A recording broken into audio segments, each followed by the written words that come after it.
ಯಾಕಮ್ಮ ಏನು ಮಾತಾಡ್ತಿಲ್ಲ? ಮನೇಲಿ ಏನಾದ್ರೂ ಸಮಸ್ಯೆನಾ? ಅದಕ್ಕೆ ಮನೆ ಬಿಟ್ಟು ಬಂದಿದ್ಯಾ?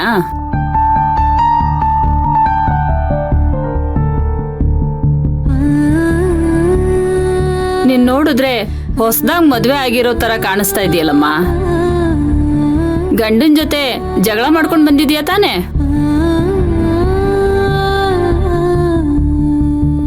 ನೀನೇನು ಮಾತಾಡ್ತಿಲ್ಲ ಅಂದ್ರೆ ನನ್ಗೆಲ್ಲ ಅರ್ಥ ಆಗುತ್ತಮ್ಮ.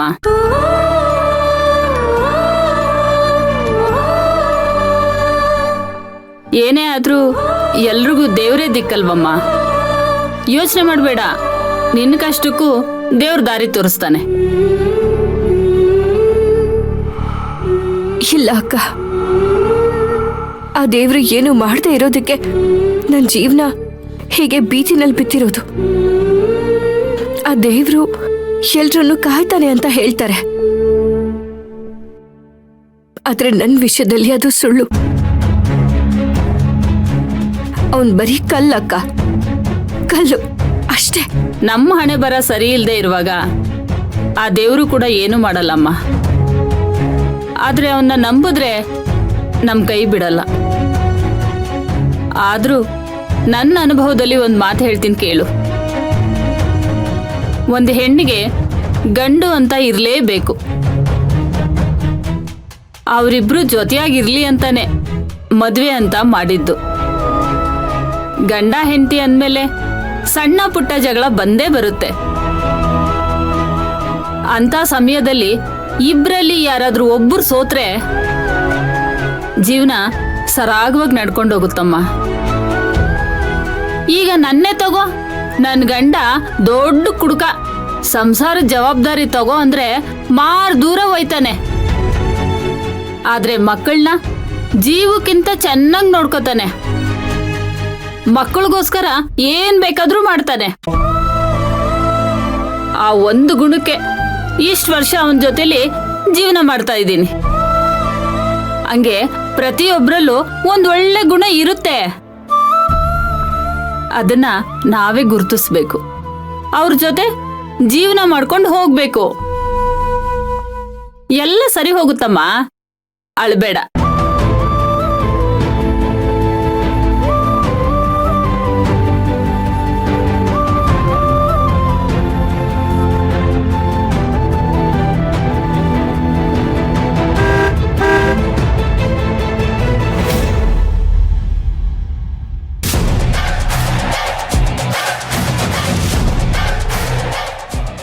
ಅವ್ರು ನನ್ನ ನೋಡಿದ್ರೆ ಖಂಡಿತ ಕರ್ಕೊಂಡು ಹೋಗ್ಬಿಡ್ತಾರೆ. ಅವ್ರ ಕಣ್ಣಿಗೆ ಕಾಣಿಸ್ಕೋಬಾರ್ದು.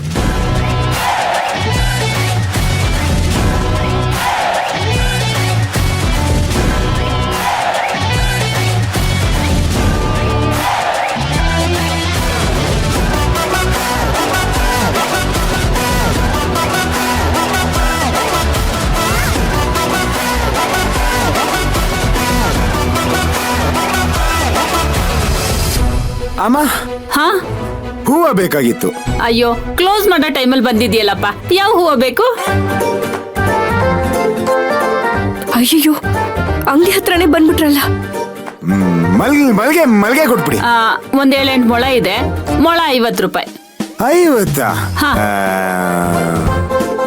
500 ರೂಪಾಯಿಗೆ ಕೊಟ್ಬಿಡಿ.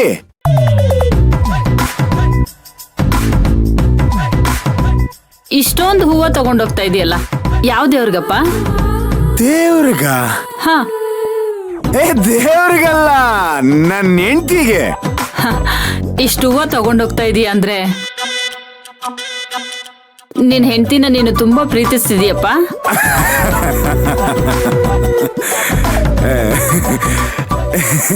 ಇಲ್ಲ ಅಮ್ಮ, ಪ್ರೀತಿ ಗೀತೆ ಎಲ್ಲ ಏನೂ ಇಲ್ಲ. ನನ್ನ ಹೆಂಡತಿಗೆ ಹೂವ ತಗೊಂಡೋಗಿ ಕೊಟ್ರೆ ನಮ್ಮಮ್ಮನಿಗೆ ಇಷ್ಟ ಆಗಲ್ಲ. ನಮ್ಮಮ್ಮನಿಗೆ ಇಷ್ಟ ಆಗದಿರೋ ನನಗಿಷ್ಟ. ಹಾಗಾಗಿ ನನ್ನ ಹೆಂಡತಿಗೆ ಹೂವ ತಗೊಂಡೋಗಿ ಕೊಡ್ತಾ ಇದ್ದೀನಿ. ಇವಾಗ ಕೊಟ್ಬಿಡಿ ಪ್ಲೀಸ್.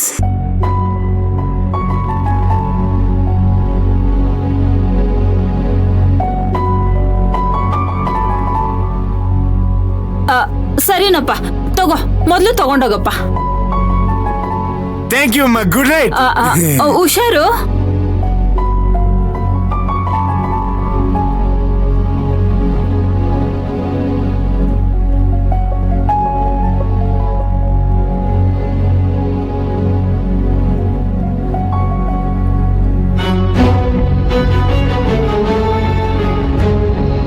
ಪಾಪ ಹುಡುಗಿ, ಇಂಥ ಒಬ್ಬ ಗಂಡ ಇದ್ರೆ ಜೀವನ ಉದ್ಧಾರ ಆದ ಹಾಗೆ.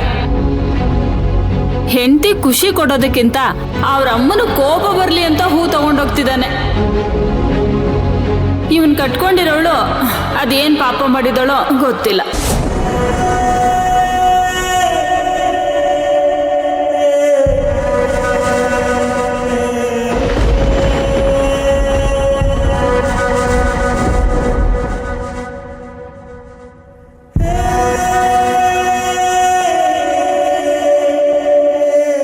ಕೈಯಲ್ಲಿ ದುಡ್ಡಿತ್ತು, ಹೇಗೋ ಬಸ್ ಹತ್ಕೊಂಡು ಹೋಗೋಣ ಅನ್ಕೊಂಡಿದ್ದೆ. ಈಗ ಇರೋ ದುಡ್ಡು ಹೋಯ್ತು. ಈಗ ಊರಿಗೆ ನಾನು ಹೇಗೆ ಹೋಗ್ಲಿ? ಅಪ್ಪಂಗೆ ಫೋನ್ ಮಾಡೋಣ ಅಂದ್ರೆ ಇಷ್ಟೊತ್ತಲ್ಲಿ ಫೋನ್ ಮಾಡಿದ್ರೆ ಭಯ ಪಡ್ತಾರೆ. ಚಿಕ್ಕ ಯಜಮಾನ್ರಿಗೆ ಒಂದ್ಸಲ ಫೋನ್ ಮಾಡಿ ಕೇಳಲ್ಲ? ಬೇಡ ಬೇಡ, ಇನ್ನೋರ್ ಸಾವಾಸನೆ ಬೇಡ. ಎಷ್ಟೇ ಕಷ್ಟ ಬಂದ್ರು ಅವ್ರ ಮುಂದೆ ಮಾತ್ರ ಹೋಗಿ ಕೈ ಚಾಚಬಾರ್ದು. ಹೇಗಾದ್ರೂ ಮಾಡಿ ಊರಿಗೆ ಹೋಗಿ ಇವ್ರಿಗೆ ವಿಷಯ ಗೊತ್ತಾಗೋಕ್ ಮುಂಚೆನೆ ಆ ಊರಿಂದ ಎಲ್ರನ್ನೂ ಕರ್ಕೊಂಡು ದೂರ ಹೋಗ್ಬಿಡ್ಬೇಕು.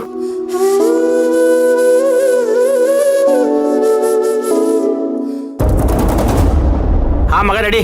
ಲೋ, ಯಾಕೋ ಇಷ್ಟೊಂದು ಲೇಟ್ ಮಾಡಿದೆ? ಸ್ವಲ್ಪ ಕೆಲಸ ಇದೆ, ಅದಕ್ಕೆ ಲೇಟ್ ಆಯ್ತು.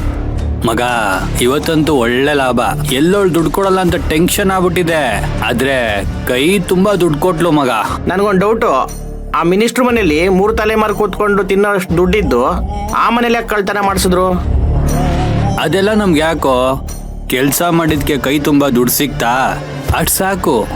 ಇಂಥವ್ರ ಕಾಂಟ್ಯಾಕ್ಟ್ ಇದ್ರೆ ಮುಂದೆ ನಮ್ಗೆ ಒಳ್ಳೆ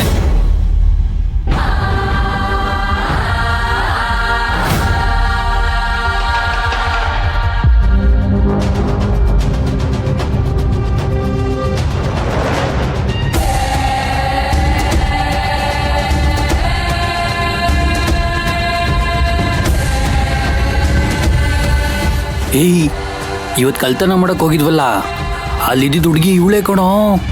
ಹೌದಾ ಮಗ? ಮತ್ ಇಷ್ಟೊತ್ತಲ್ಲಿ ಇಲ್ಲೇ ಓಡಾಡ್ತಿದ್ದಾಳೆ?